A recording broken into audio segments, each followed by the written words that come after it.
Shalom. Shalom. Saya mau dengar semangatnya pagi hari ini. Shalom. Shalom. Puji nama Tuhan. Yang siap beribadah pagi hari ini, kita berikan sorak-sorai yang paling meriah untuk Tuhan kita Yesus Kristus. Terima kasih Tuhan Yesus. Kami buka ibadah kami pagi hari ini hanya di dalam nama Yesus. Engkau Allah yang besar, Allah yang berkuasa penuh atas hidup kami.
Syukur Tuhan pada pagi hari ini kami boleh berada di tempat yang terbaik, yaitu di rumah Tuhan. Seberapapun kami yang hadir saat ini Tuhan, kami percaya 2-3 orang berkumpul dalam nama-Mu, Engkau ada di tengah-tengah kami. Oleh karena itu Tuhan, kami mau serahkan ibadah ini dari awal, pertengahan hingga akhir dari ibadah ini. Hanya Engkau sendiri yang kami tinggikan di tempat ini Tuhan. Biar Engkau ambil alih semua tiap acara Tuhan. Dan kami percaya Tuhan, Tuhan telah menyiapkan berkatnya untuk anak-anak Tuhan yang hadir pada pagi siang hari ini Tuhan. Khususnya hambanya Bapak Pendeta Wimko Tuhan, yang Tuhan telah persiapkan Tuhan untuk menjadi saluran berkat buat jemaat Tuhan. Tuhan akan lawat setiap pribadi, lepas pribadi yang hadir pada pagi hari ini Tuhan. Kami serahkan ibadah ini ke dalam tangan Tuhan. Kami mau berikan yang terbaik hanya untuk kemuliaan nama Tuhan. Dan kami akan mulai ibadah ini dengan doa yang Tuhan ajarkan kepada kami. Bapa kami yang ada di surga, dikuduskanlah nama-Mu, datanglah kerajaan-Mu, jadilah kehendak-Mu di bumi seperti di surga. Berikanlah kami pada hari ini makanan kami yang secukupnya, dan ampunilah kami akan kesalahan kami, seperti kami juga mengampuni orang yang bersalah kepada kami. Dan janganlah membawa kami ke dalam pencobaan, tetapi lepaskanlah kami daripada yang jahat. Karena Engkaulah yang mempunyai kerajaan dan kuasa dan kemuliaan sampai selama-lamanya. Semua yang percaya, mari sama-sama kita katakan amin. Silakan duduk saudara.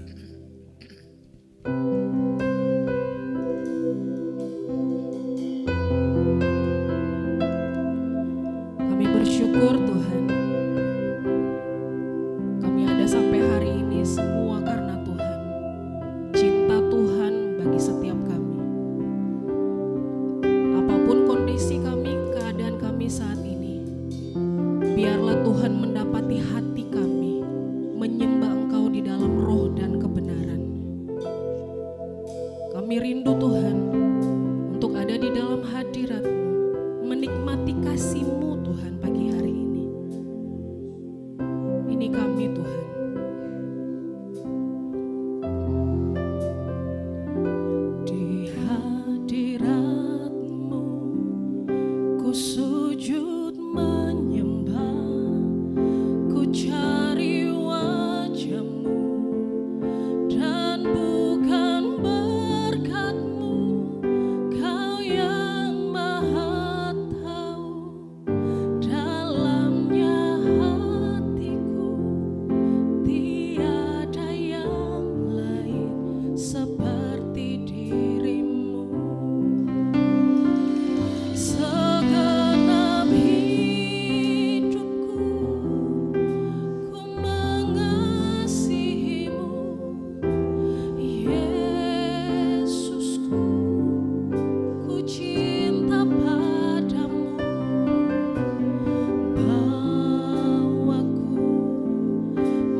cari wajah-Mu dan bukan berkat-Mu.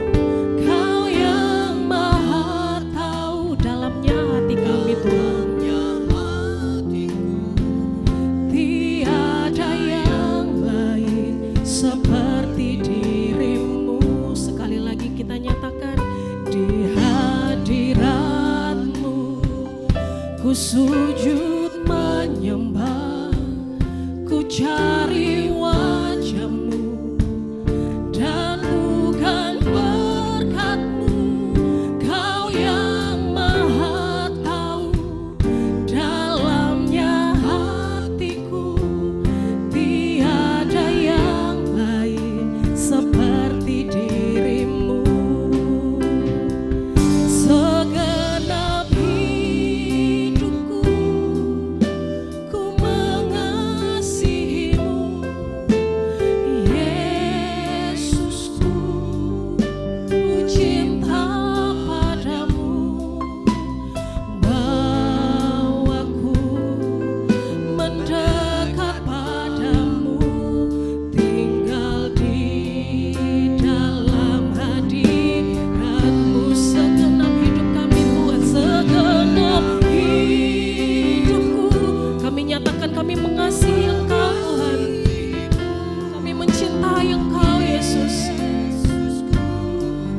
Ku cinta padamu, bawaku mendekat padamu, tinggal di dalam hadirat-Mu. Segenap hidupku ku mengasihi-Mu. Saya undang jemaat untuk berdiri bersama-sama. Mari nyatakan rasa cinta kita buat Tuhan pagi hari ini dengan segenap hati jiwa kami Tuhan. Bawa kami lebih lagi Tuhan. Tinggal di dalam hadirat-Mu. Segenap hidupku ku mengasihi-Mu, Yesus.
kami Tuhan.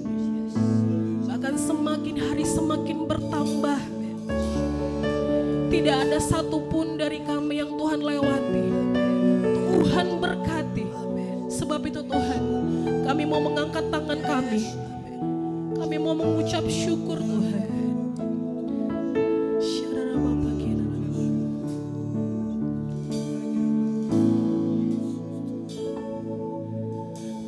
Besar anugerah-Mu, berlimpah kasih-Mu. Katakan semakin hari semakin bertambah. Besar anugerah-Mu. Sekali lagi kita nyanyikan. Besar anugerah-Mu. Terlalu besar anugerah-Mu Tuhan. Berlimpah-limpah dalam hidup kami. Ya Yesus. Semakin hari semakin bertambah. Besar anugerah-Mu. Besar anugerah-Mu.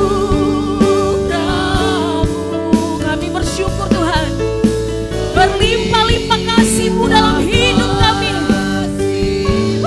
Amin Tuhan. Dan kami percaya semakin hari semakin bertambah.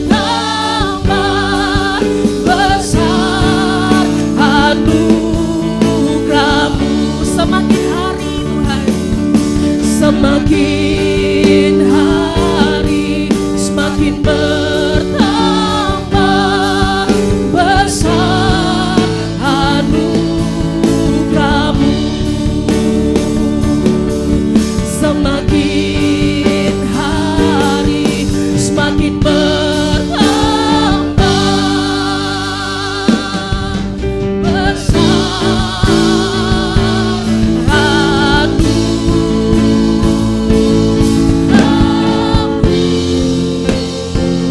Kita sorak-sorai yang paling meriah untuk Tuhan.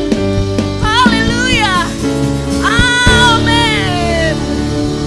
Amin. Setiap hari kita melihat dan merasakan betapa baiknya Tuhan. Amin. Bilang kiri kanannya, kita bersyukur hari ini yuk. Puji nama Tuhan. Haleluya. Boleh tepuk tangan sama-sama dengan saya? Ya.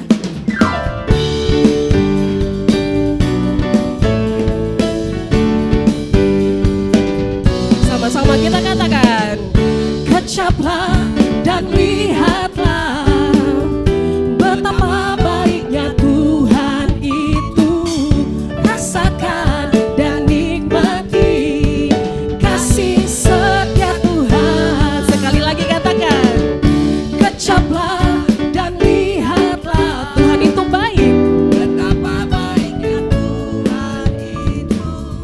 Rasakan dan nikmati kasih setia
jemaat Tuhan, suaranya mana? Hormat bagimu Tuhan. Dia yang pelihara engkau dan saya. Mengasihi Dia mencintai engkau dan saya.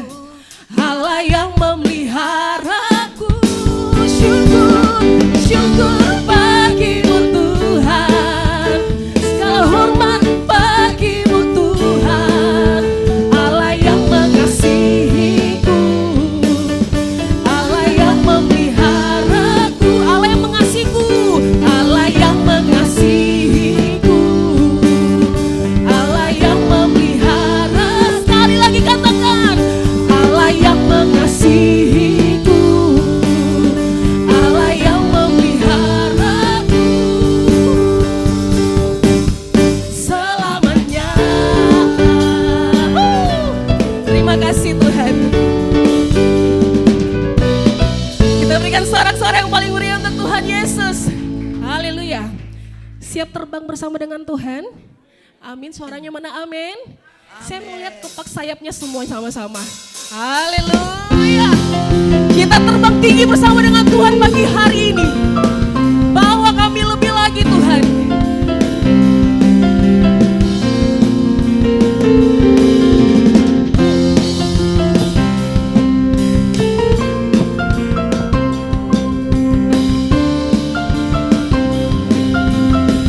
Sama-sama kita katakan. Firman-Mu Tuhan, berita bagi kakiku. Janji-Mu, terang bagi jalan-jalanku. Kebenaran-Mu menuntunku setiap hari. Ku menantikan-Mu, beri kekuatan baru. Ku kan terbang tinggi di awan. Oh, bersama-Mu Tuhan, dalam kemuliaan. Amin. Sebab firman-Mu teguh menopang. Ku kan aman di dalam-Mu Tuhan. Puji Tuhan.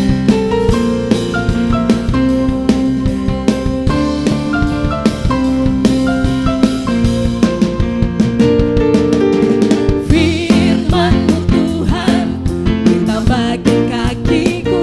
Katakan janji-Mu, janji-Mu, terang bagi jalan-jalanku. Kebenaran-Mu menuntunku setiap hari. Kami menantikan Engkau Tuhan. Ku menantikan-Mu, beri kekuatan baru. Ku kan terbang tinggi di awan bersama-Mu dalam kemuliaan. Amin. Sebab firman-Mu Tuhan, teguh menopang. Ku kan aman dalam-Mu Tuhan. Jalan-Mu di atas jalan-jalanku. Rancangan-Mu melebihi rancanganku. Firman-Mu sungguh telah membebaskanku. Berjalan lebih tinggi, berjalan bersama-Mu. Kita berikan sorak-sorak yang paling meriah untuk Tuhan. Yes. Terima kasih Tuhan. Kami terbang tinggi bersama dengan Engkau pagi hari ini. Sebab kami tahu kami berada di tangan yang tepat Engkau Yesus. Yes.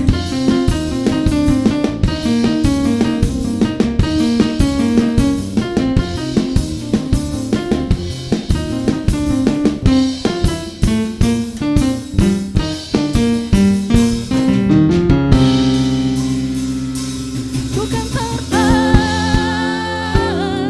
tinggi di amin.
Sebelum kami masuk ke dalam firman, kami minta Tuhan selidiki setiap hati kami.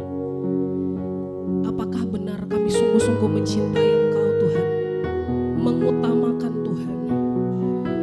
Sebab itu Tuhan, ini hati kami, selidiki setiap hati, pribadi lepas pribadi Tuhan. Kami rindu Tuhan, tetap selalu ada bersama-sama dengan Engkau.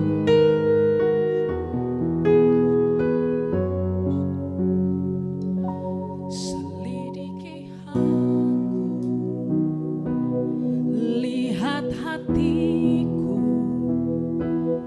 apakah ku sungguh mengasihimu, Yesus. Kau yang maha tahu dan menilai hidupku, tak ada yang tersembunyi bagimu. Selidiki aku, lihat hatiku,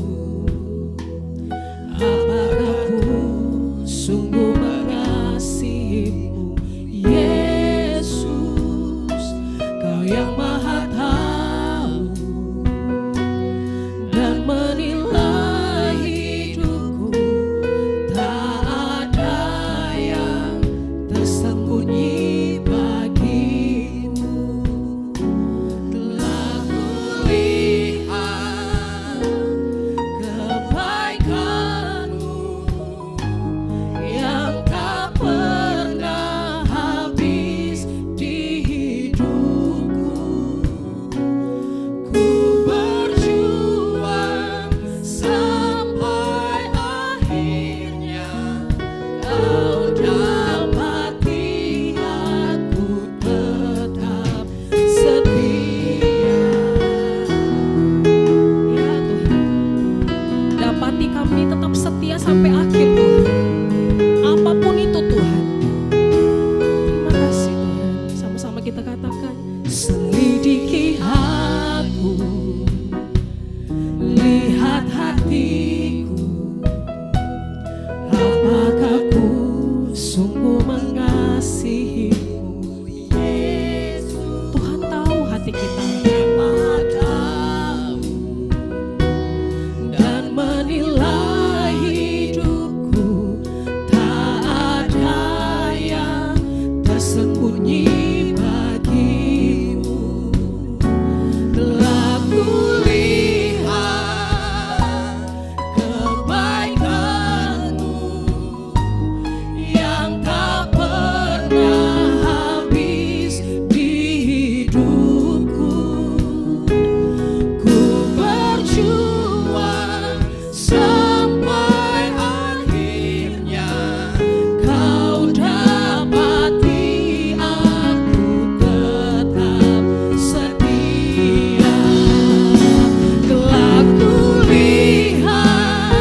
Saya undang jemaat untuk kita bersama-sama. Kita sambut firman Tuhan pagi hari ini.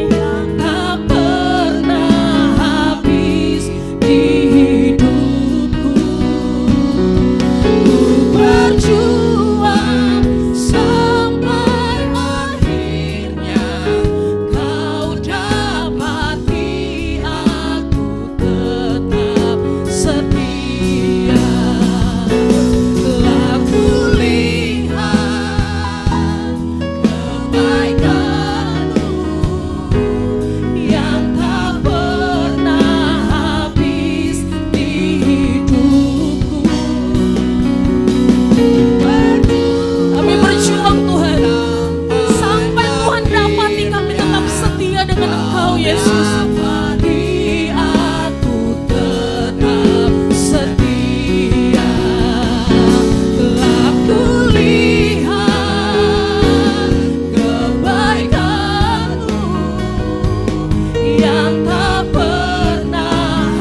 dapati Tuhan, Kau dapati aku tetap setia. Kau dapati aku tetap setia.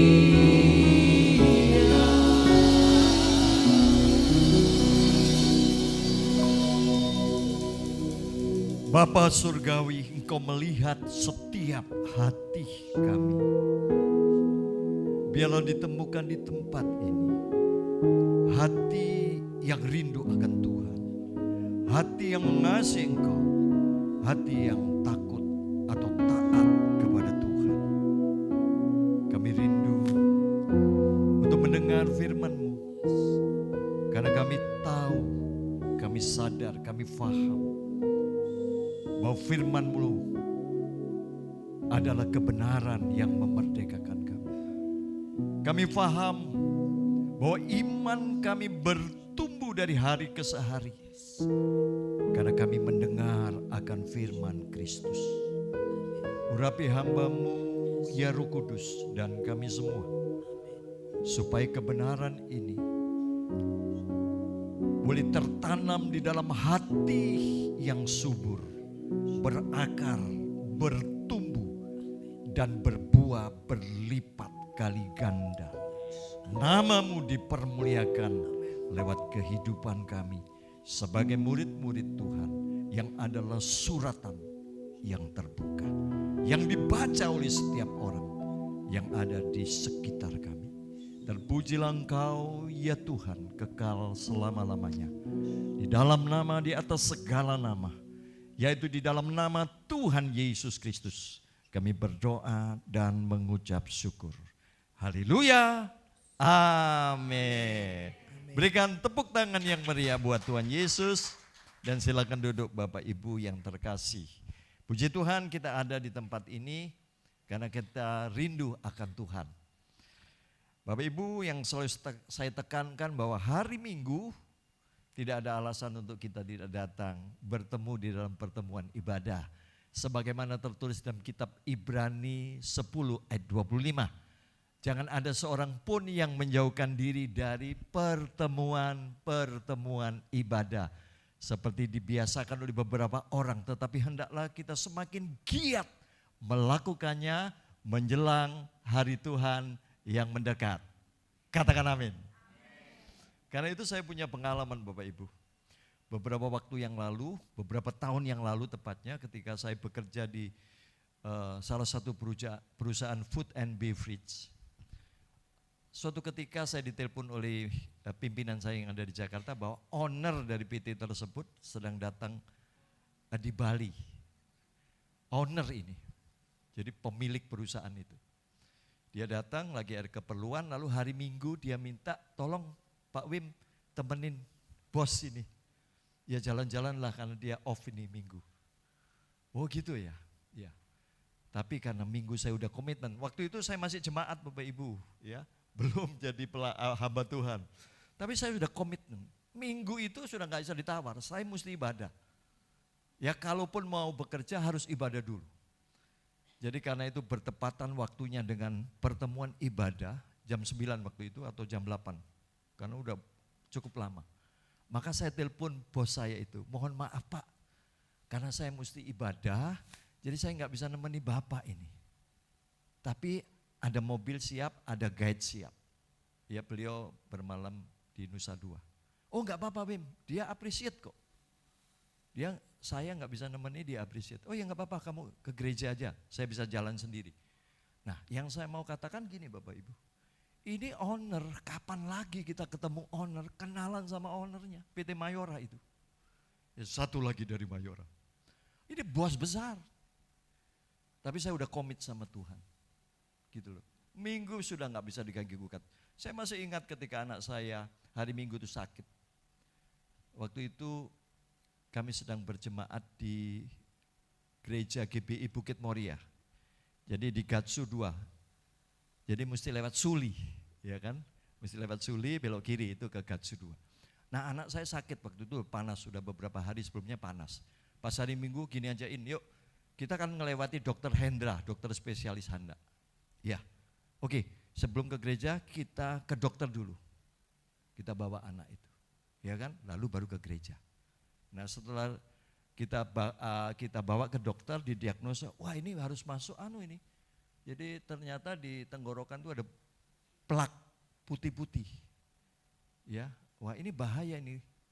Ini mesti segera ke rumah sakit Sangla dan diopname. Waduh kaget kita kan, ini mau ibadah gimana? Akhirnya dari dokter langsung ke rumah sakit Sangla. Jadi Bu Ina nungguin anak, saya ke gereja.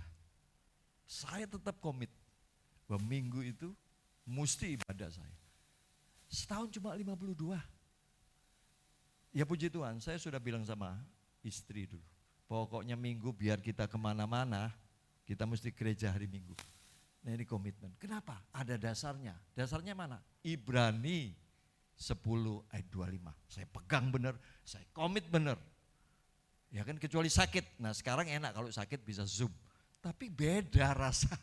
Gitu beda rasa ibadah onsite sama ibadah online itu beda. Nah kesaksian saya sebetulnya ada kaitannya tetap dengan tema khotbah kita pagi ini tentang menghormati otoritas. Bisa ditampilkan di slide. Nah, menghormati otoritas. Di Alkitab nggak ada memang kata otoritas. Karena mungkin ketika diterjemahkan otoritas belum masuk dalam bahasa baku Indonesia. Tetapi di dalam Roma 13 di situ diterjemahkan pemerintah.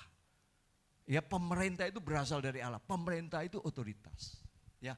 Nah, Bapak Ibu Saudara sekalian, kita diberikan otoritas. Otoritas yang tertinggi adalah Tuhan. Jadi kita mesti tunduk. Jadi apa yang dikatakan oleh firman Tuhan kita mesti tunduk gitu loh. Tapi Tuhan memberikan otoritas itu ke banyak orang. Oke, kita next slide dengan cepat. Nah apa itu otoritas? Otoritas sekali lagi adalah tatanan kekuasaan atau kewenangan yang telah ditetapkan oleh Tuhan sendiri dan diberikan kepada seseorang atau lembaga atau institusi untuk dihormati dan ditaati. Ya ini definisi sederhana. Jadi itu kekuasaan, kewenangan yang diberikan oleh Tuhan kepada saudara dan saya, seseorang atau kepada lembaga atau institusi untuk apa? Untuk dihormati, untuk ditaati. Nah untuk apa sih Tuhan menetapkan otoritas? Karena Tuhan menghendaki keteraturan, kemaslahatan, ketertiban. Dia atur segala sesuatu dengan baik gitu loh. Nah kalau kita lihat Alkitab, Tuhan paling suka ketertiban. Makanya Tuhan tetapkan otoritas. Di mana-mana itu kita akan bertemu otoritas, suka atau enggak suka. Kalau Bapak Ibu parkir ke sebuah mall, ya siapa yang punya otoritas di parkir itu? Tentunya petugas parkir dong. Mereka akan mengarahkan, Bapak mobil sebelah kanan, motor sebelah kiri. Kita nggak bisa, lu siapa lu? Gua ini bos, gua mau parkir mana aja terserah. Nggak bisa, kita mesti tunduk kepada otoritas. Sudah ditetapkan itu. Pemerintah juga ditetapkan oleh Allah. Nah masalahnya ada banyak orang, termasuk kita yang percaya kepada Kristus ini nggak ngerti hukum otoritas. Sehingga terjadi kekacauan, terjadi banyak perselisihan, pertikaian karena kita nggak paham dengan hukum otoritas, bahkan kita melanggar otoritas itu. Oke, next slide, Bapak Ibu. Jadi seperti yang saya katakan tadi, sumber segala otoritas adalah Tuhan itu sendiri. Katakan amin. Iya dong. Siapa yang lebih berotoritas? Ya kan hanya Dia. Bahkan kita sudah diberikan otoritas untuk menginjak ular dan kalajengking. Kita diberikan otoritas kuasa untuk menjadi saksi. Ya jelas ini otoritas rohani. Tapi dalam kehidupan sehari-hari Tuhan juga berikan tatanan supaya kita mengerti hukum otoritas dan kita juga menghormati di situ, patuh di situ supaya ada keteraturan. Ada kedamaian di situ. Kita sungguh-sungguh bisa menikmati kehidupan ini dengan baik. Tapi sekali lagi prinsipnya ketika otoritas itu dilanggar, berkat tidak akan turun Bapak Ibu. Yang ada adalah kekacauan. Entah di dunia sekuler, entah di dalam gereja. Ketika hukum otoritas ini dilanggar, termasuk di keluarga, kacau. Kacau. Pasti kacau. Nah, kita lihat slide berikutnya. Kita baca yuk Matius 28 ayat 18. Yesus mendekati mereka dan berkata, kepadaku telah diberikan apa? Segala kuasa di sorga dan di bumi. Dari satu nats ini sebetulnya saudara dan saya orang yang gak perlu ragu lagi, gak perlu khawatir lagi, gak perlu takut lagi tentang apapun juga. Baik sementara kita hidup di bumi ini, terlebih ketika kita nanti sudah menghembuskan nafas terakhir. Kenapa? Karena ayat ini memberikan kita jaminan bahwa segala kuasa ada di tangan Tuhan kita Yesus Kristus. Baik di surga dan di bumi.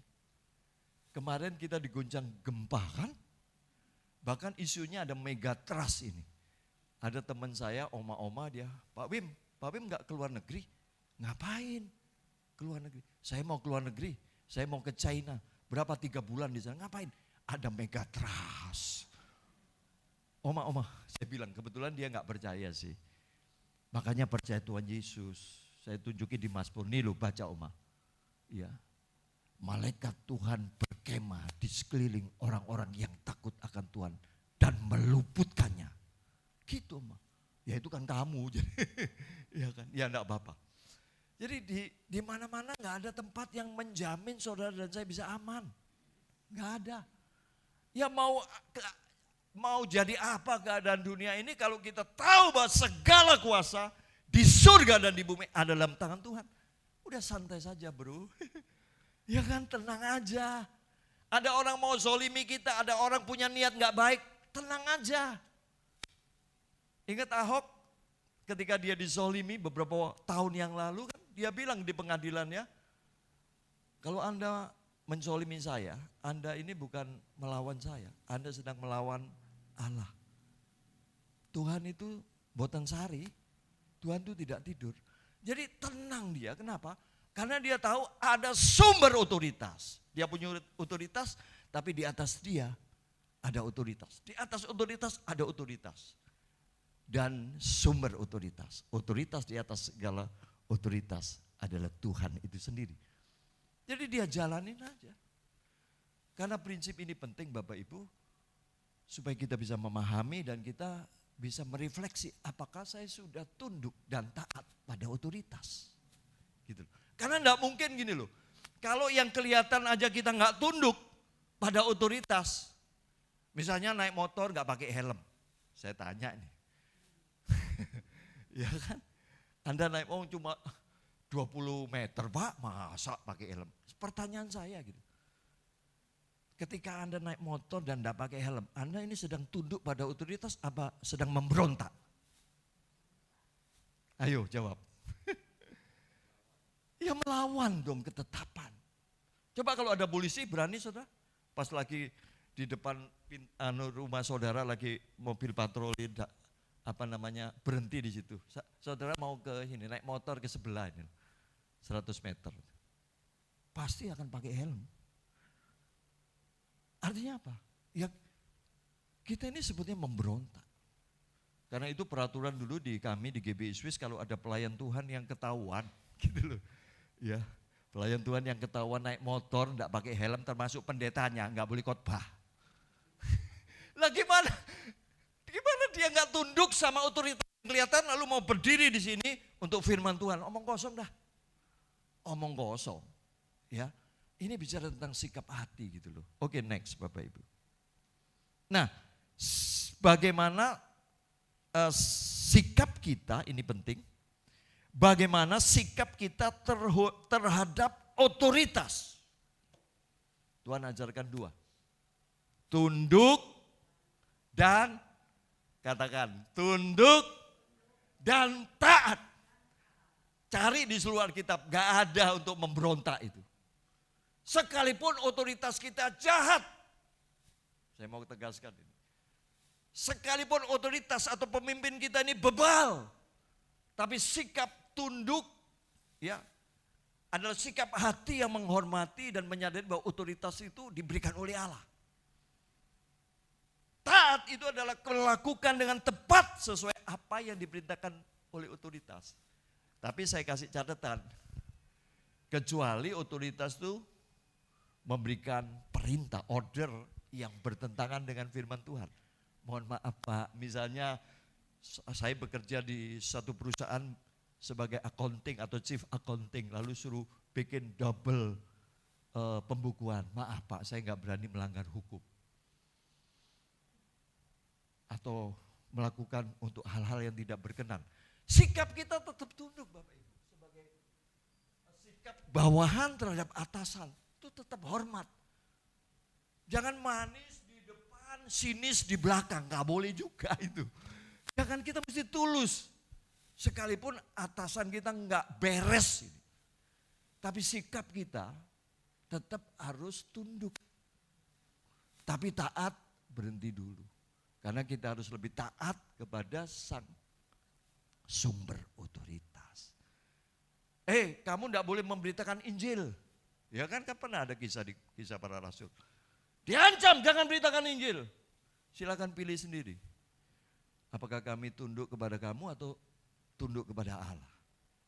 Jadi kalau kita diperhadapkan yang bertentangan dengan firman Allah, saudara mesti memilih untuk lebih taat kepada otoritas di atas kulit.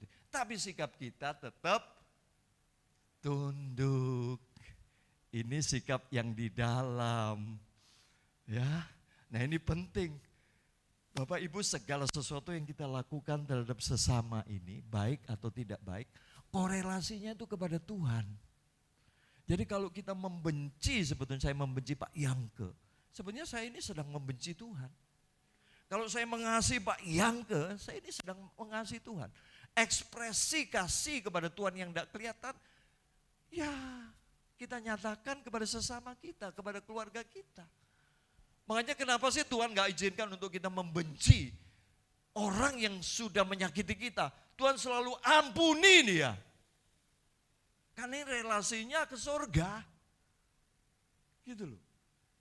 Apa saja yang kita lakukan sebenarnya kita lakukan untuk Tuhan. Makanya ketika nanti penghakiman terakhir Tuhan akan memisahkan kambing dan domba kan di dalam Matius 25 kalau nggak salah itu kan. Ketika aku telanjang kau memberikan aku pakaian, ketika aku lapar kau memberikan aku makanan, ketika aku haus engkau memberikan aku minum. Kapan Tuhan?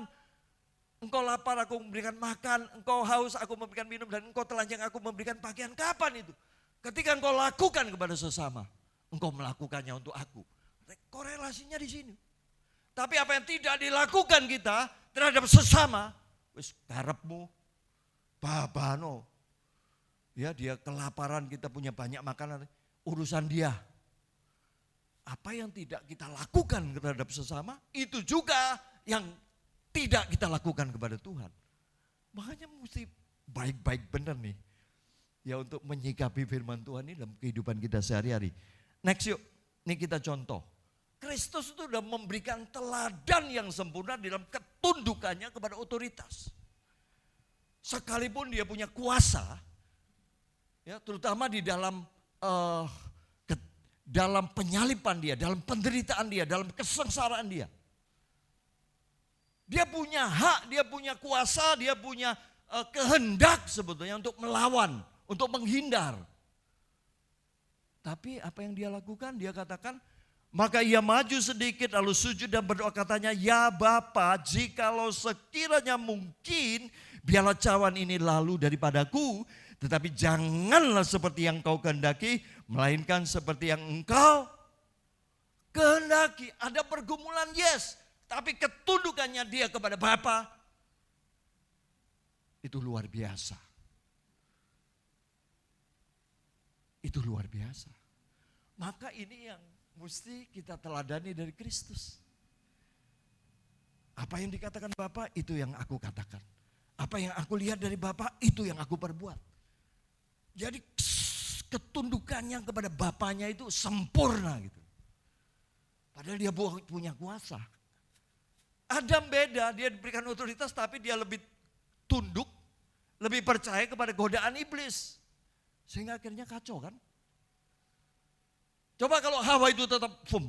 No, siapa yang makan pohon ini Tuhan berkata akan mati. Titik, pergi kau setan. Tapi kan iblis bilang enggak mati kau. Matamu akan terbuka dan kau akan menjadi seperti Allah, tahu yang baik dan yang jahat. Wow, dia dengerin itu. Dia akhirnya apa? Memberontak. Kacau. Ketika hukum otoritas tidak ditaati, kacau. Benar-benar kacau. Karena ini seperti hukum gravitasi Bapak Ibu. Ya, dilakukan selamat kita. Tapi kalau dilanggar kita mau loncat dari pohon kelapa misalnya kan kita anggap ini ya anggap di ruang angkasa kan melayang-layang gitu. Ya monggo dinikmati. Ini hukum yang universal sebetulnya. Makanya yuk kita sudah banyak tahu tapi kita lebih lagi. Ya. Berarti kan dalam Filipi 2 ayat 8. Yuk kita baca Filipi 2 ayat 8. Dan dalam keadaan sebagai manusia, ia telah merendahkan dirinya dan taat sampai mati, bahkan sampai mati di kayu salib. Bapak, Ibu, Saudara, mati di kayu salib itu mati dipermalukan. Kalau mati sebagai pahlawan, sebagai martir itu kan lain. Ini mati yang memalukan karena hanya penjahat besar yang dihukum dengan dipermalukan. Dan hukuman yang dipermalukan disalib, ditelanjangi. Disamakan dengan penjahat di kanan kirinya. Padahal Yesus tidak pernah berbuat hal yang tidak benar. Seluruh hidupnya didedikasikan untuk melayani Tuhan, mempermuliakan Tuhan. Tapi dia terima itu loh. Dia bisa nolak, dia bisa protes loh. Ya mati tua lah Tuhan. Misalnya, saya nanti kalau mati jangan nyusahin keluarga ya. Di ruang ICU gitu, udah mati-mati tua aja lah di rumah gitu ya. Anak-anak menantu cucu nyanyi, dadah ya. Aku pulang dulu ya. Ini dipermalukan loh. Tapi dia taat gitu loh. Bahkan Ibrani 5 ayat 8 dikatakan, dan sekalipun, sekali lagi ia adalah anak, ia telah belajar menjadi taat dari apa yang telah dideritanya. Ini ketundukan dia kepada otoritas karena kasihnya kepada Bapa dan kepada kita. Makanya kalau orang tidak punya kasih, maaf ya, dia akan nggak bisa tunduk kepada apapun. Akunya terlalu tinggi, nggak bisa. Nah Tuhan sudah menetapkan dengan cepat ya, ini sebetulnya bisa satu otoritas itu satu khotbah, tapi saya singkat semuanya nanti Bapak Ibu yang mempelajari. Ya, Tuhan telah menetapkan otoritas atas setiap kita, dimulai dari keluarga. Nah ini, kita baca yuk Efesus 5 ayat 22 sampai 23. Kita baca bersama-sama, 23. Hai istri, tunduklah kepada suamimu seperti kepada Tuhan, karena suami adalah kepala istri sama seperti Kristus adalah kepala jemaat. Dialah yang menyelamatkan tubuh. Suami istri itu sama di hadapan Tuhan. Tapi dalam struktur, ya, di dalam kewenangan Tuhan sudah tetapkan yang menjadi kepala atas keluarga itu suami. Sekalipun maaf zaman sekarang ini kan zaman yang postmodernisme. Artinya seorang istri dia bisa punya kedudukan yang lebih tinggi dari suaminya. Dia bisa punya pendapatan lebih tinggi dari suaminya. Bahkan di Indonesia pernah Ibu Megawati menjadi presiden. Amin. Wah itu kan orang nomor 1. Tapi ketika dia di rumah, siapa yang menjadi kepala? Bukan Ibu Mega lagi. Gak mungkin suaminya pada waktu itu Bapak Taufik untuk melayani kan. Ya dialah yang melayani. Jadi ini gak bisa dibolak-balik Bapak Ibu. Ya, tetap sebagai kepala di dalam keluarga adalah suami. Yang menentukan suami. Bukan berarti level istri lebih rendah, tidak demikian. Sama di hadapan Tuhan. Mereka bukan lagi dua tapi satu. Tetapi di dalam kewenangan, tanggung jawab, Tuhan tetapkan suami sebagai kepala. Katakan kepala. Jadi sikap seorang istri, ya mesti tunduk, itu menghormati dan taat. Bagaimana kalau suami saya balilo? Suami saya orang yang jahat, keras, gak takut akan Tuhan. Loh, apa kata Alkitab kan? Sikap itu tetap tunduk. Menyadari bahwa itu suami lu. Ya kamu yang pilih sendiri kan, emangnya Siti Nurbaya. Ini tanggung jawab papa nih. Wah gak cinta dipaksa terus. Ini bukan Siti Nurbaya, saya aja pilih sendiri Bu Ina. Jadi resiko saya, Bu Ina mau jadi orang alim, jadi orang cerewet. Nah, salah lu, pilih sendiri. Iya kan? Tapi Ina juga gitu, ketika dia mau menerima cinta saya ketika saya tembak. Iya kan? Lalu saya lama dia mau. Dia mesti terima loh apa adanya saya. Dulu saya suka rokok, dia paling suka enggak? Dia paling enggak suka orang laki rokok. Saya dulu ini salesman, dia paling enggak suka salesman. Kalau cari suami ya, jangan cari salesman. Oh itu ceweknya ada di kota-kota itu. Tapi dia dapat salesman. Salesman dilawan, ya pintar merayu lah. Ya kelepek-kelepek dia. Tapi dia mesti punya sikap tunduk dan hormat. Iya kan? Itu harus. Ingat di Alkitab kan ada Nabal dengan Abigail. Nabal itu kan orang keras, jahat, dursila katanya. Ya kan, itu Daud mau eksekusi semua laki-laki itu. Biarlah Allah menghukum aku Daud, kalau aku biarkan hidup seorang laki-laki saja sampai malam ini. Wah, karena ditolak gitu loh. Udah dijaga selama ini kambing dombanya, sekarang mereka lagi panen, mereka cuma mau minta makan mungkin, ditolak, diusir sama Nabal. Siapa itu? Waduh, untung ada bujangnya, kasih tahu Abigail, itu barusan suruhan Daud ditolak. Waduh, Abigail ini bijaksana. Dia langsung minta ambil semua roti, ambil apa. Dia songsong, dia datang ke Daud. Nah itu Daud sudah bawa tentaranya untuk mengeksekusi. Ketika dia berhadapan dengan Daud, dia turun langsung dia sujud di kaki Daud. Biarlah aku saja Tuhan yang menanggung semua kesalahan. Izinkan aku menjelaskan. Waduh, kalau enggak ada Abigail, habis tuh. Jadi Abigail ini contoh seorang istri yang benar-benar patut diteladani. Sekalipun istrinya suaminya bebal, dia ini tetap punya sikap hormat. Sama Nabal. Nah akhirnya apa? Nabal kan mati karena sakit. Akibatnya apa? Dia jadi istri Daud. Istri raja. Makanya sebetulnya Bapak Ibu ketika kita tunduk dan taat pada otoritas. Saudara gak usah cari berkat. Gak usah minta berkat. Otomatis berkat itu turun. Itu sudah hukumnya. Kenapa Abigail mau merendahkan diri? Karena bukan dia cari, wah ini raja. Enggak, dia mau menyelamatkan Nabal. Kalau dia misalnya istri gak takut-takut. Waduh, kesempatan ini. Biar tahu rasa tuh Nabal kan. Biar dihukum sama Daud ini. Saya udah pahit hati saya ini. Kalau ada maunya aja dia. Kalau nggak ada kasar dia ini. Nah sekarang ada yang mau menghabisin kan. Doaku dijawab oleh Tuhan. Enggak loh, Abigail tuh sujud untuk menyelamatkan Nabal.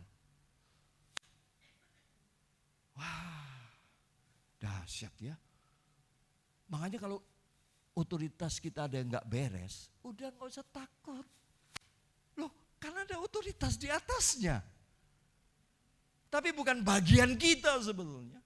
Untuk coba menghakimi dan menghukum itu. Makanya membalas dendam itu kan bukan hak kita. Itu kan hukum otoritas. Tugas kita kepada otoritas cuma menghormati, mendoakan, mengampuni. Itu. Bahkan dikatakan dulu di dalam 1 Petrus 3 kalau nggak salah, suami yang tidak takut akan Tuhan itu bisa dimenangkan oleh kelakuan istrinya. Jelas kok firman itu. Jadi suami yang nggak takut akan Tuhan, yang kerjanya cuma mabuk, judi, main wanita. Padahal wanita kan bukan mainan. Tapi itu pun bisa dimenangkan oleh istrinya ketika istrinya hidup dalam ketundukan dan ketaatan. Dia tetap menghormati suaminya sebagai otoritas. Jelas kok. Alkitab menulis dimenangkan, diselamatkan, diubah oleh Tuhan. Karena Tuhan melihat.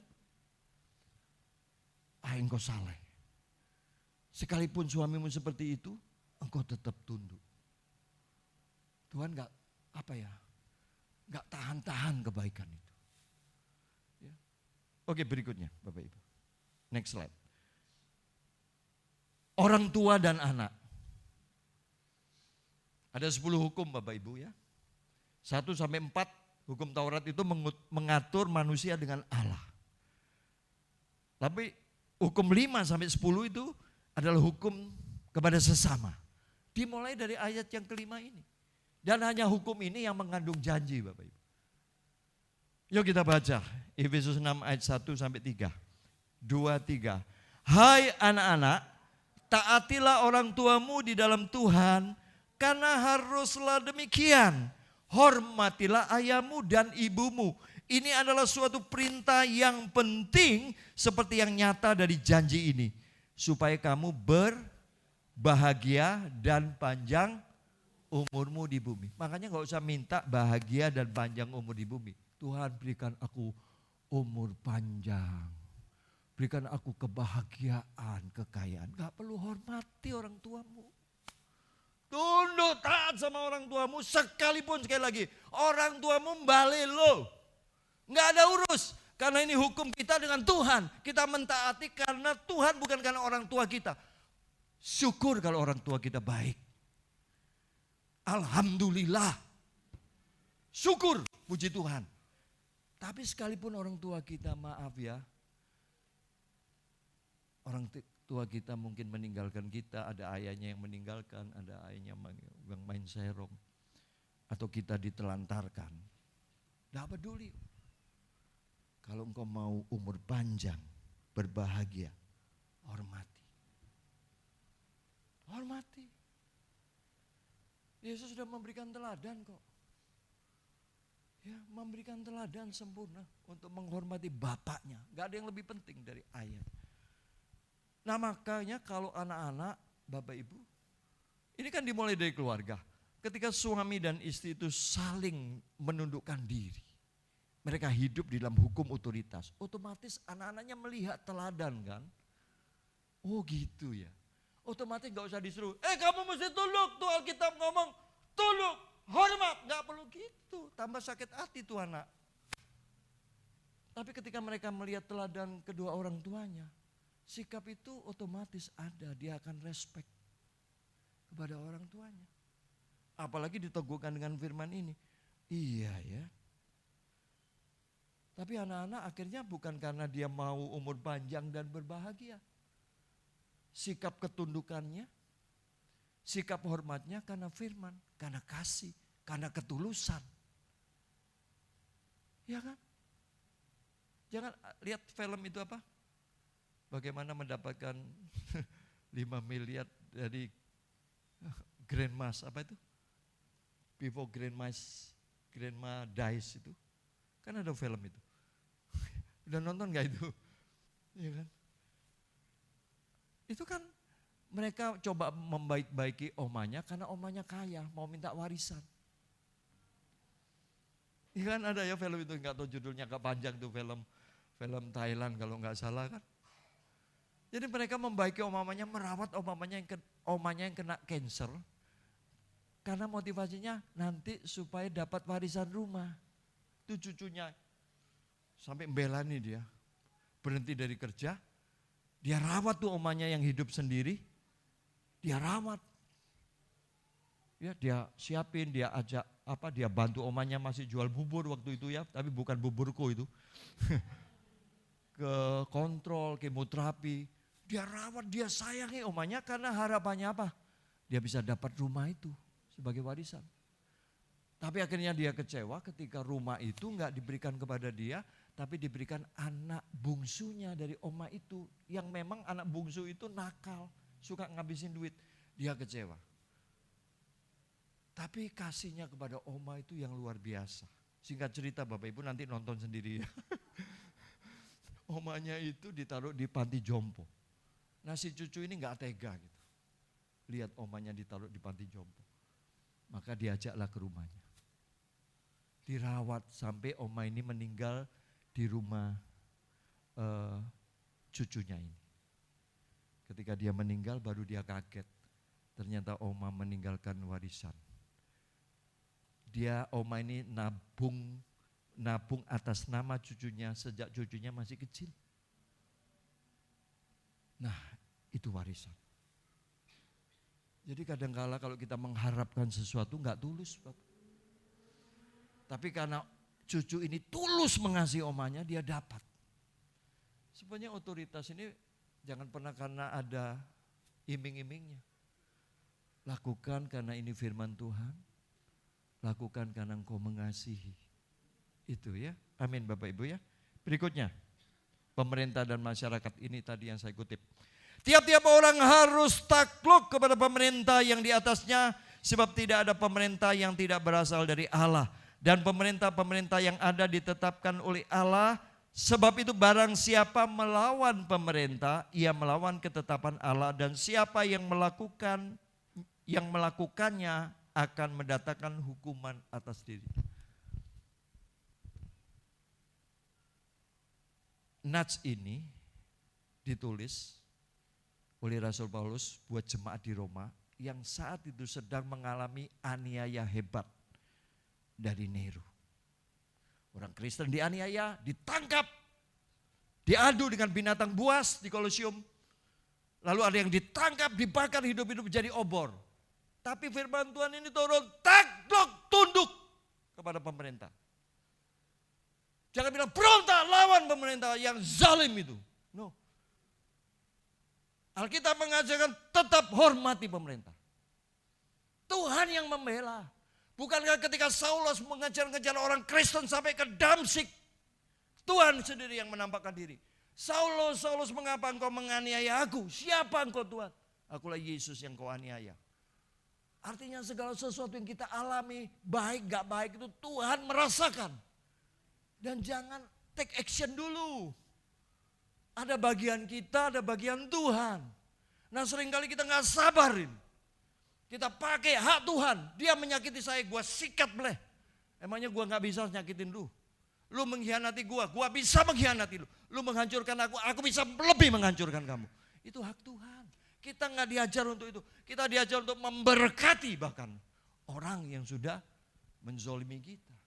Itu ajaran Kristus dan ini tanpa kasih gak bisa. Karena itu setiap orang yang percaya telah dicurahkan kasih itu melalui Roh Kudus Roma 5. Dicurahkan dalam hati kita kasih Kristus itu. Sehingga ada yang gak bisa Bapak Ibu. Orang yang mengasihi Kristus melakukan firman Tuhan ini kesukaannya. Dia gak bisa tidak melakukan karena kasih itu selalu mendorong untuk melakukannya. Ada kesukaan, ada kenikmatan sekalipun itu gak enak di daging. Makanya yuk kita mesti tunduk. Berikutnya. Atasan dan bawahan ini. Efesus 6 ayat 5 dan 6. Baca yuk bersama-sama 2, 3. Hai hamba-hamba, taatilah Tuhanmu yang di dunia dengan takut dan gentar. Dan dengan tulus hati. Sama seperti kamu taat kepada Kristus. Jangan hanya di hadapan mereka saja untuk menyenangkan hati orang. Tetapi sebagai hamba-hamba Kristus yang dengan segenap hati melakukan kehendak Allah. Jelas kan?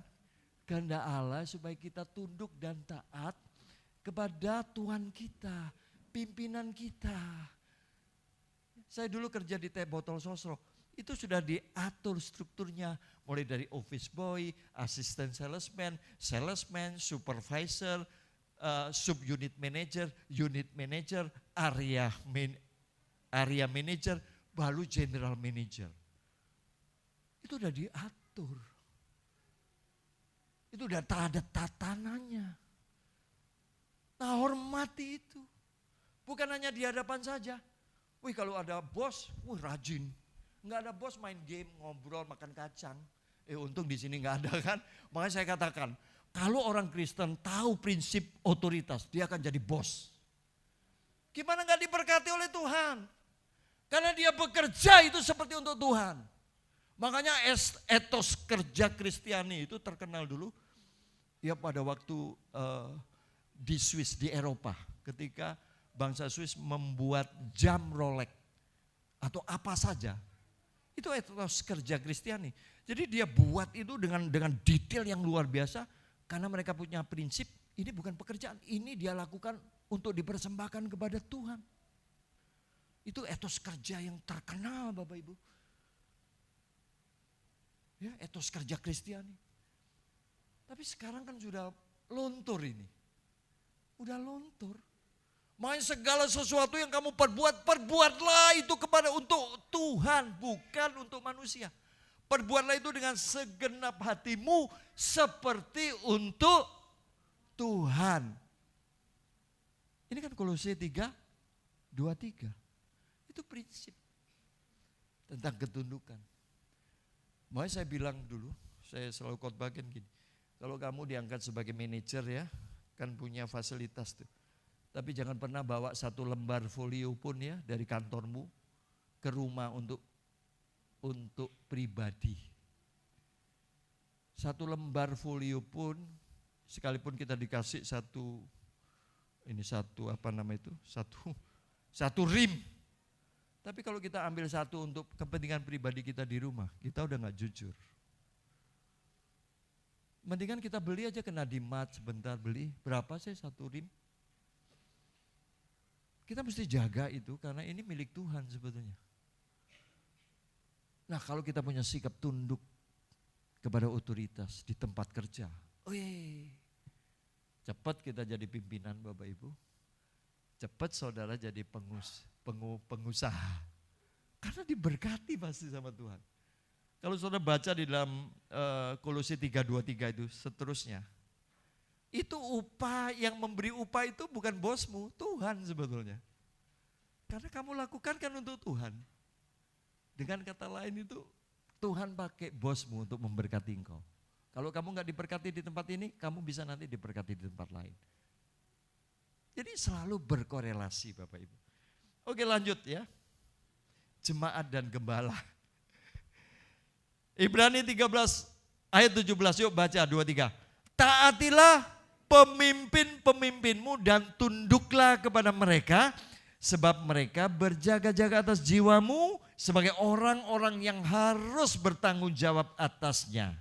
Dengan jalan itu mereka akan melakukannya dengan gembira, bukan dengan keluh kesah, sebab hal itu tidak akan membawa keuntungan bagimu. Saudara, kita tidak diminta untuk mengkultus individukan hamba Tuhan. No. Kita cuma dimintai tunduk, hormati. Sekalipun ada banyak kelemahan. Dan saya percaya seperti Pak Yangke, Bu Yanti, kami ini gak cari hormat sebetulnya. Kami melayani dengan tulus. Mendoakan jemaat. Sesuai dengan apa yang Tuhan tetapkan. Kita gak minta dihormati. Tetapi ketika kita ngerti akan hukum otoritas. Mau gak mau kita mesti mengasihi. Beliau-beliau inilah yang membimbing, yang mendidik, yang mengajari kita firman Tuhan. Maka selayaknya lah kita mesti tunduk, sikap hati, taat. Lakukan apa yang disuruh. Besok doa pagi ya di sini ya.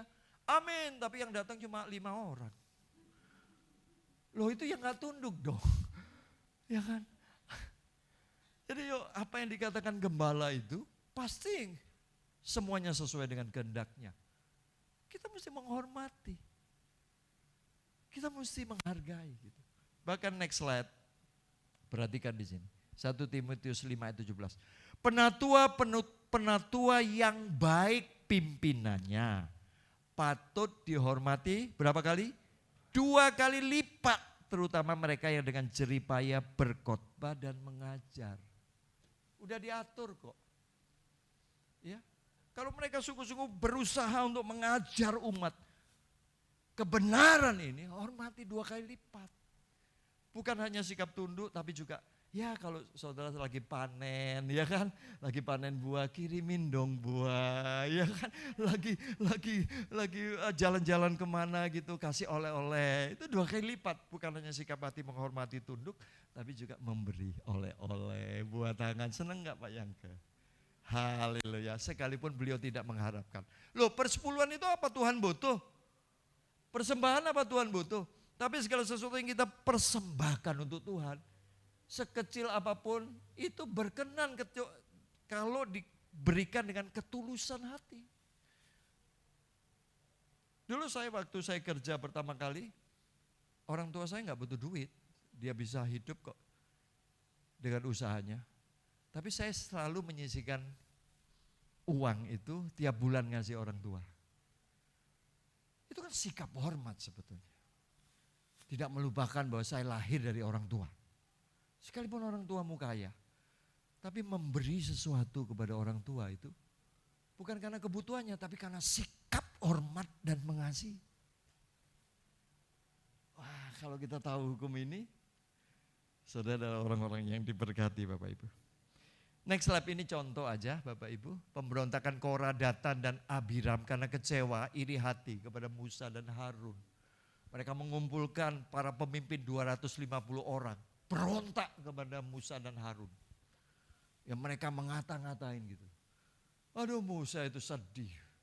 Emangnya ini keinginan gue mau jadi pemimpin. Allah yang menetapkan, maka ayo kita besok kumpul di depan bait Allah. Kita mau tahu siapa yang berkenan, yang boleh mendekat kepada Allah. Biar Allah sendiri yang menentukan. Kumpul ini, Korah, Datan dan Abiram bersama 250 pemimpin orang-orang kenamaan di situ. Berkumpul pada hari itu. Dan akhirnya apa? Kita next. Baru saja ia selesai mengucapkan segala perkataan itu, maka terbelahlah tanah yang di bawah mereka. Dan bumi membuka mulutnya dan menelan mereka dengan seisi rumahnya. Dan dengan semua orang yang ada pada Korah dan dengan segala harta milik mereka. Demikianlah mereka dengan semua orang yang ada pada mereka turun hidup-hidup ke dunia orang mati. Dan bumi menutupi mereka sehingga mereka binasa dari tengah-tengah jemaah itu. So, ketika kita memberontak kepada otoritas, sebetulnya kita sedang memberontak kepada Allah itu sendiri. Kenapa Musa akhirnya juga enggak bisa masuk ke tanah perjanjian? Karena dia tidak menghormati Allah, tidak tunduk kepada otoritas Allah. Jadi hukum otoritas ini jangan dibuat mainan Bapak Ibu. Lakukan di mana saja saudara berada. Dalam seluruh aspek kehidupan kita, Tuhan sudah tetapkan otoritas. Sekali lagi kalau otoritas kita otoriter, sama seperti Saul yang mau membunuh Daud. Bagaimana sikap Daud menghadapi Saul yang benar-benar membenci dan mau membunuhnya? Dia tetap menghormati. Bagaimana mungkin aku bisa menjamah orang yang diurapi Tuhan? Biar itu urusan Tuhan, dia nanti mau mati tua atau mau mati dalam peperangan. Tapi itu hak Tuhan. Makanya ketika Saul mati, Daud ini nangis. Meratap, dia buat puisi. Yang paling indah, telah gugur pahlawan bangsa. Ini orang yang mengejar-ngejar Daud kayak anjing beludak. Tapi Daud tetap menghormati otoritas. Maka kalau kita ngerti Bapak Ibu, hormati otoritas. Saya tutup dengan kesaksian. Tahun 89, saya baru 1 tahun di Pulau Bali. Gak punya apa-apa, masih kos. Saya berjemaat di satu gereja di jalan dekat Tamrin sana. Lalu ada seorang majelis yang kaya raya, Bapak. Punya hotel di Kartika Plaza, punya rumah mewah di Renon. Wah, luar biasa nih. Nah, karena saya dekat, akhirnya saya diajak kerjasama. Bim, istrimu kan bisa salon. Nanti istrimu tenaga, saya semua modal. Kamu cari tempat yang terbaik, ya kita sewa, semua biaya dari saya, istri cuma mengelola saja. Nanti pembagian keuntungan berapa? 65-35 ya. Dari profit 65 saya karena modal, Bu Ina atau kamu 35%. Oke, jadi deal kita. Ini majelis. Saya cari, akhirnya dapat satu ruko yang cukup lebar di Jalan Tioku Umar. Maka semua disiapkan, bukalah salon di Tioku Umar. Ya kita resmikan, besar itu salon, tahun 89. Ya Pak Arifin pelanggan itu, salah satu pelanggan yang sampai sekarang. Penyiar TV Pak Iwan dulu, Iwan siapa namanya. Nah, tidak lama berjalan, saya dipanggil, Pak Wim, karena terlalu modal yang saya keluarkan ini terlalu gede. Gimana saya ubah dulu presentasi keuntungan. Oh ya nggak apa-apa. Ya kita kan nggak bisa apa-apa, kita cuma tenaga. Diubah jadi berapa? 7525 ya, monggo.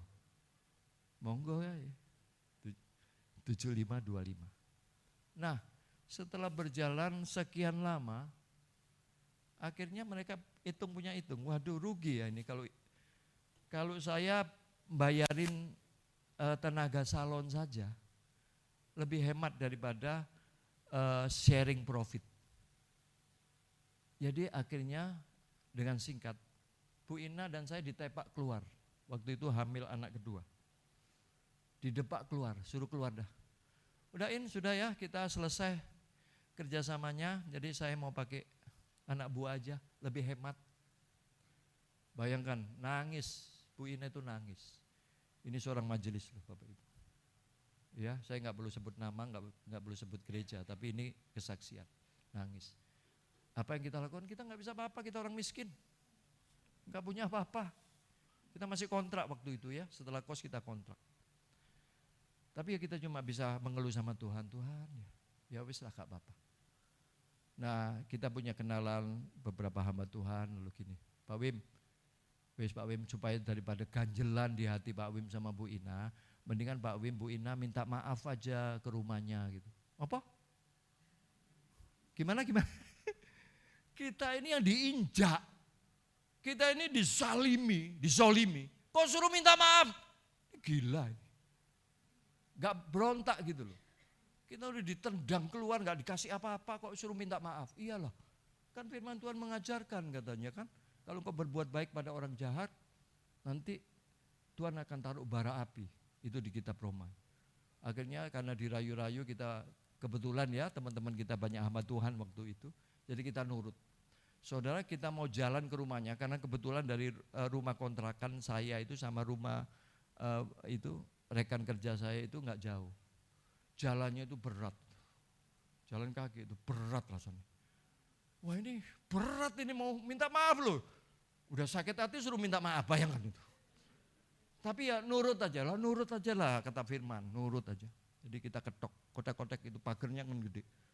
Pembantunya keluar. Oh Pak Wim, Bu Ina ya sebentar ya. Dibukain kok. Dibukain itu pagernya, lalu saya masuk ada teras di depan rumah. Lalu dia keluar bosnya, ngapain ke sini? Gitu ini. Ngapain ke sini? Waduh, nggak suruh duduk Bapak Ibu. Ya di teras itu di depan pintu rumahnya. Jadi Pak, kami ke sini nggak ada maksud lain. Jadi dengan tulus kami minta maaf kalau selama kerjasama ini kami sudah mengecewakan hati Bapak dan Ibu. Oh iya udah, nggak perlu lagi diurus. Jadi gitu aja. Tapi saya sudah minta maaf di situ. Saya minta ampun. Aduh Bapak Ibu, tahu perasaan kami? Itu kayak merdeka. Pulang dari rumahnya itu kayak ada yang plong itu. Kayak iblis yang nekan itu rasanya plong, wih merdeka. Wih sukacita, terima kasih Tuhan, kami udah minta maaf. Lega itu. Benar sukacita itu. Datangnya berat. Tapi ketika kita tunduk kepada firman, lakukan firman, oh itu dahsyat, Tuhan yang bela. Ini pengalaman Bapak Ibu. Nah enggak lama dari itu Bapak Ibu, dia jatuh. Semua asetnya ditarik, dia dikejar-kejar oleh debt collector Bapak. Larinya kemana nih? orang ini. Lari ke rumah Sami. Nangis-nangis, saya peluk, saya berdua nangis jadi. Dia mau pinjam uang, mau lari dari Bali. Waduh, saya peluk dia, saya doakan dia, saya kasih duit. Saya antar ke Ubung karena malam itu sudah. Untuk naik bis. Dia minta tolong, Pak Wim, tolong ya besok mertua, istri, anak-anak saya, tolong bantu keluar dari Denpasar. Karena kami sedang dicari. Kami gak seneng kalau mereka jatuh. Kami sedih. Karena kami sudah selesaikan tuh. Nah Tuhan yang beracara. Itu bagian Tuhan sudah, terserah Tuhan. Tapi kami tidak pernah mendoakan biar diajar. Kalau kita mendoakan biar diajar, ya kita yang diajar. Itu enggak boleh. Kasihi dia.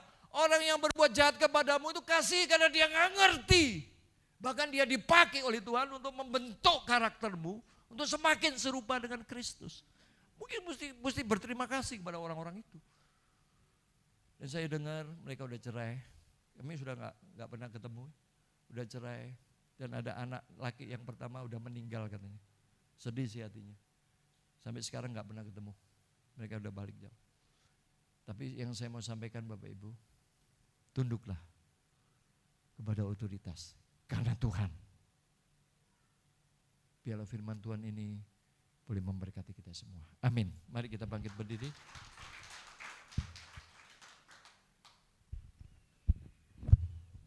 Rabasakanitaku ya musi.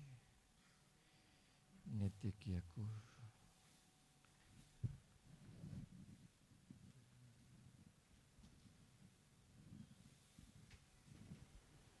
Haleluya. Haleluya. Haleluya. Yesus, thank you Lord. Thank you Lord. Mari teduhkan hati kita.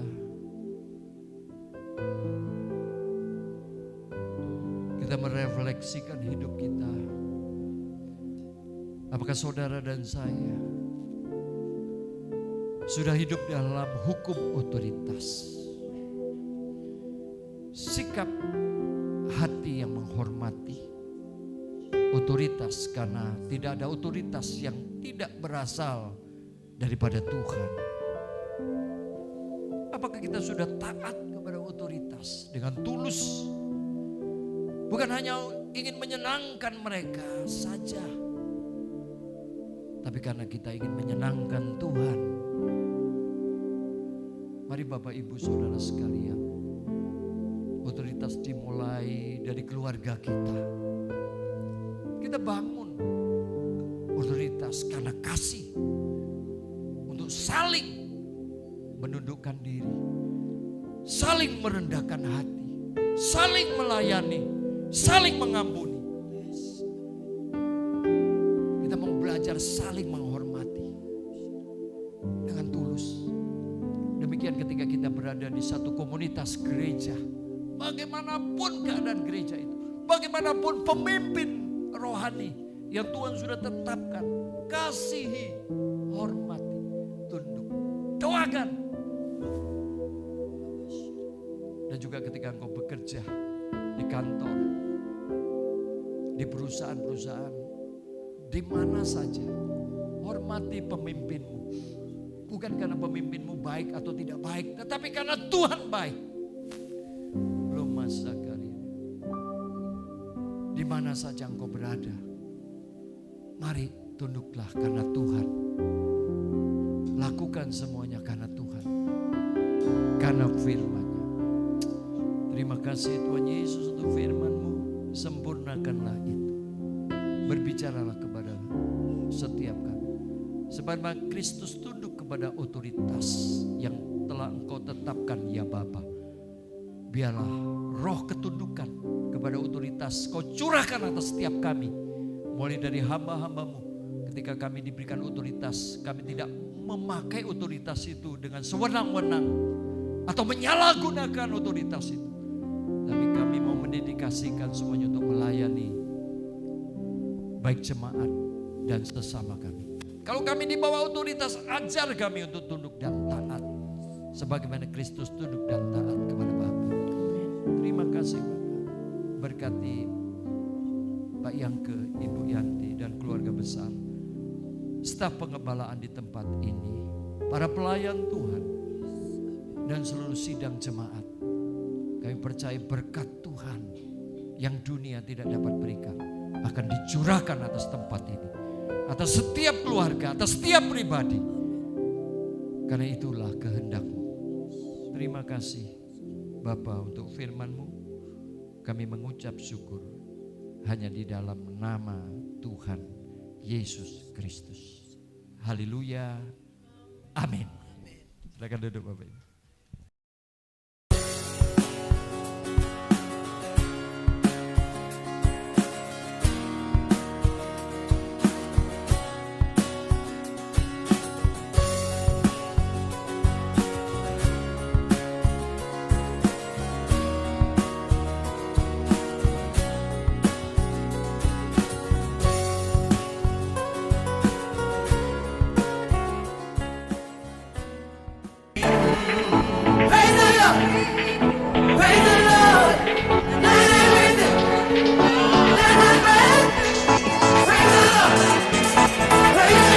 Praise in the valley, praise on the mountain.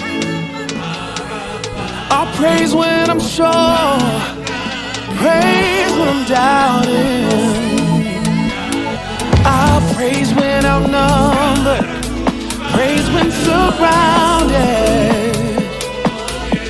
'Cause praise is the water my enemies drowning. I'm breathing, I've got a reason to praise the Lord. I will praise the Lord, my soul. Praise when I don't, and I'll praise 'cause I know you're still in control.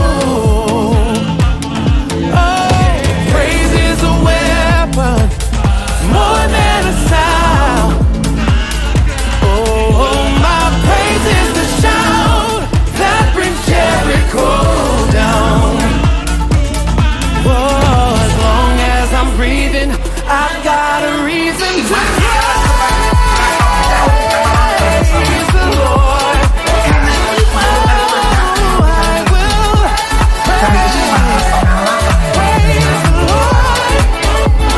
Oh, I will praise the Lord.